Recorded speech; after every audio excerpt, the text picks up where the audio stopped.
to the Passenger Seat podcast, a podcast designed to fill your passenger seat with chat about classic cars, all recorded from my 1968 Morris Minor Peggy. I'm Becca, and as you can see this week we're back out on the road and on our daily drive to work once again with Peggy.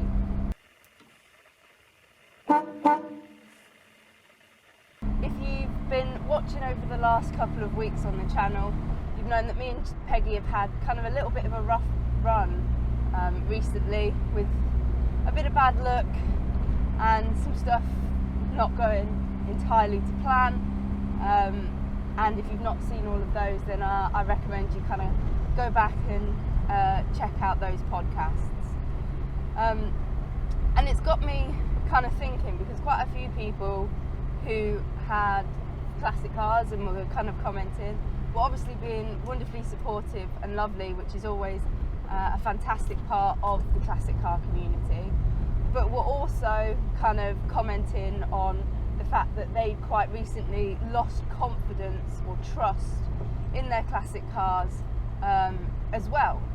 They'd had some stuff that had gone wrong, and they'd lost that kind of trust and confidence in their classic cars that they'd been fortunate to have for a long time. Or indeed, some people noted that they had recently got a different classic car, and their previous classic car had been the kind of joy of their life, totally reliable, never had kind of a run of problems, and they'd got this new classic car and they were kind of bedding it in and finding all of these problems crop up, and a little bit regretting the sale of their previous car. And obviously some of that's going to come from rose tinted glasses in terms of how they have looked back on the car that they no longer have, and some of it's going to come from the fact that you don't 100% ever, when you buy any car, let alone a classic car, know the mechanical etc history of it. So stuff can go wrong, and it's just a case of you didn't know what had been done before. It might be that something's never been replaced on that car, and it's just got to the point where it needs replacing. I think that's what happened with my brake light when that went. It was the original nearly 50-year-old part, and it just went because of age.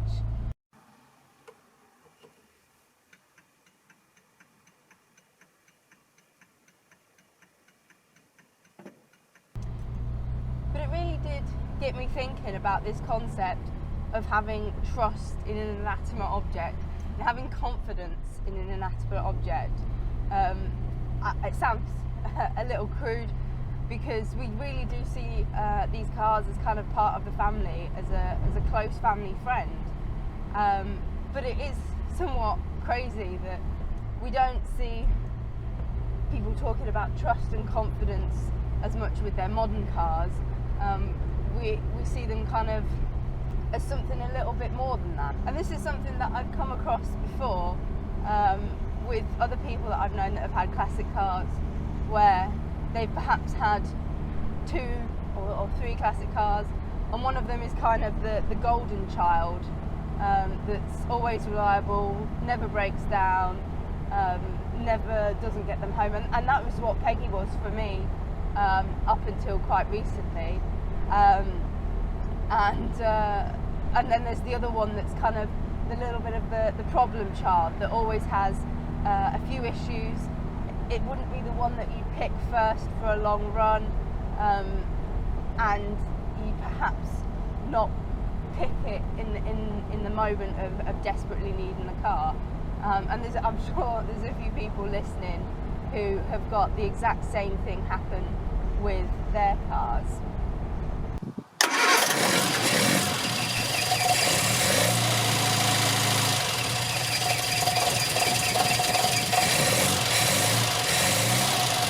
Ultimately, it comes down to this fact that we give classic cars this personality. They're not just mechanical vehicles to us. They are part of the family. They have character. They have kind of quirks and novelties. And when something doesn't run quite right with them, we see it as kind of part of their personality. But in the same way that we see kind of their reliability and their trustworthiness as part of their personality, we all have those friends that we know that we can call on no matter what, and we have those that we know might be more difficult to get hold of in a situation, and our cars are much the same. But it is kind of bizarre, given that in most cases the concept of reliability and the concept of whether they're going to make it, whether they're actually going to get to the place that you need them to, is down to kind of a mechanical, measurable, reasonable thing that you can grasp and understand. You can act on, to an extent, some of its look and what the previous owner has done to a car, and just the look of the drawer with parts wearing out. But it is something that is somewhat controllable and understandable, and yet we've given them this kind of personality. However, it really does feel to many of us that when our beloved car does something somewhat unexpected, doesn't quite serve us in the way that we had previously known it to, that it is not just a piece of mechanics failing us, but a close friend or family member somewhat betraying us, and not doing what we've standing us up on a meeting or something like that, and not being there. And it's such a unique concept with these cars,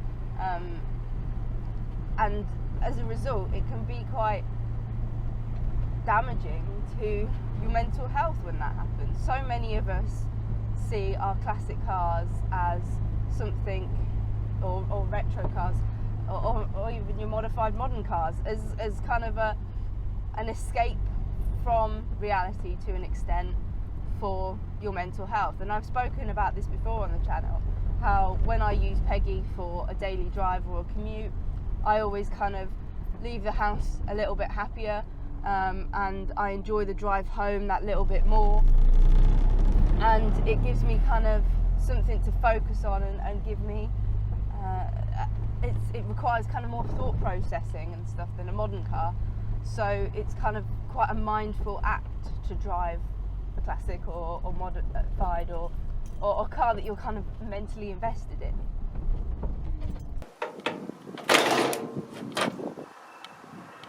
And as a result of this kind of investment in these cars, this expectation that they're going to be as that trustworthy friend that can pick you out of a difficult day, when stuff somewhat unpredictably goes wrong, when you don't get what you expected out of getting the car out of the garage, it can feel really frustrating, really stressful, and something that was kind of, up until that point, a stress relief for you. And even if you've had issues before, it might well be that you're kind of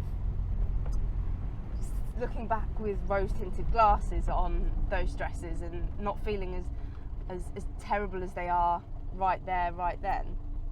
So this stress relief, this thing that was helping your mental health, is now, through its kind of betrayal, causing you more stress and more difficulty. And on top of that, driving these cars is somewhat nerve-wracking anyway. There's a joy to it, there's an excitement to it, but I've always said that when you drive an older car, you drive with all of your senses. You're obviously looking you're obviously looking for things as you're driving along, but you're also kind of listening very carefully to noises that you're not familiar with, something happening that you've not heard before as it's running. It's sounding sweet as it runs. You're smelling for any unusual smells, and actually this stretch of road that I usually drive down at the moment isn't very far from somewhere where there is usually a smell of burning from outside. But when I've been driving along here recently, it's definitely been that little bit more stressful, and I've been like triple checking myself as to whether the smell is from outside, which it always has been, or whether it is from kind of inside and or in my bonnet area with everything that happened last week.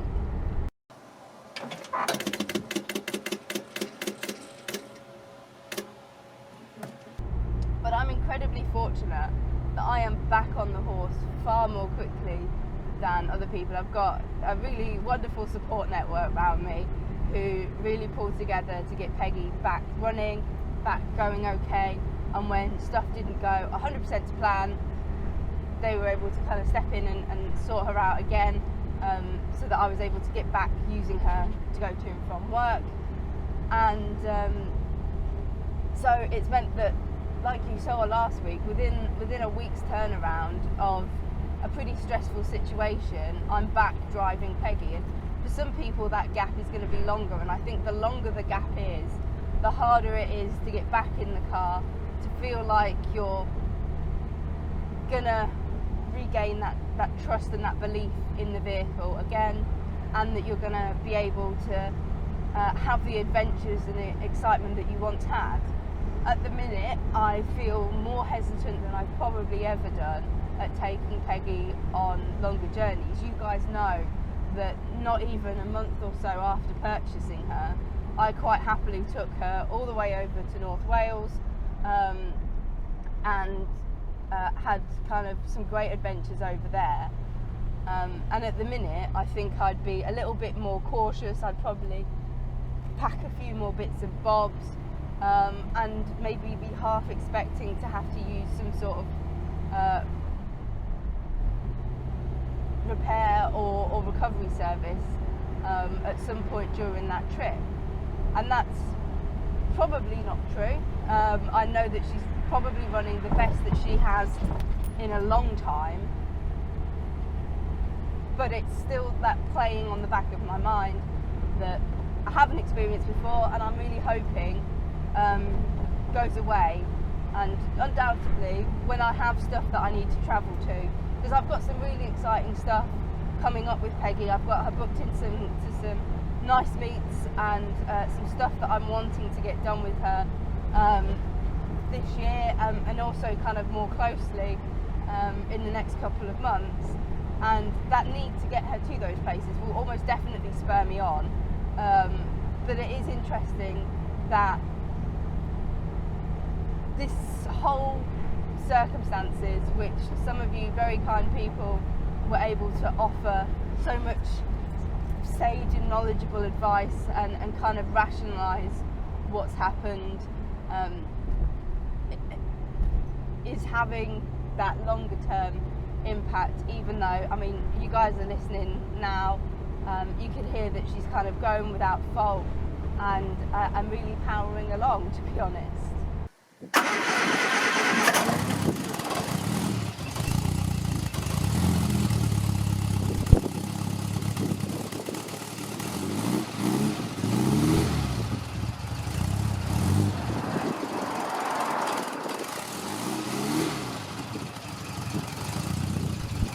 This podcast was always, for me, about reflecting on my experiences of owning a classic car, sharing the kind of honest truths and experiences of dailying it.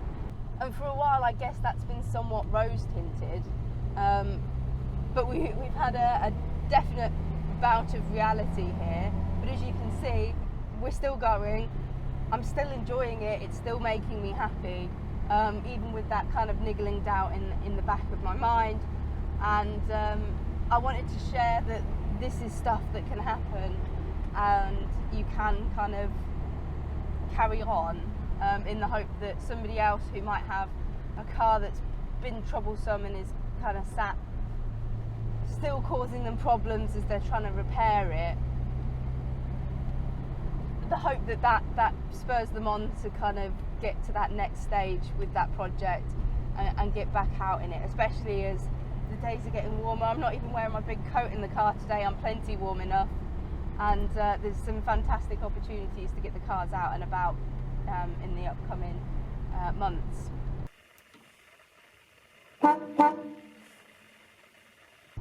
If you have been in a similar situation, I'd love to hear you guys sharing some thoughts and some experiences in the comments or over on social media about how you were able to kind of regain some trust, regain some confidence in your classic car's ability to do what it's always done for you after a difficult period. Was there anything that really helped you get back on it? Was it a big fantastic road trip?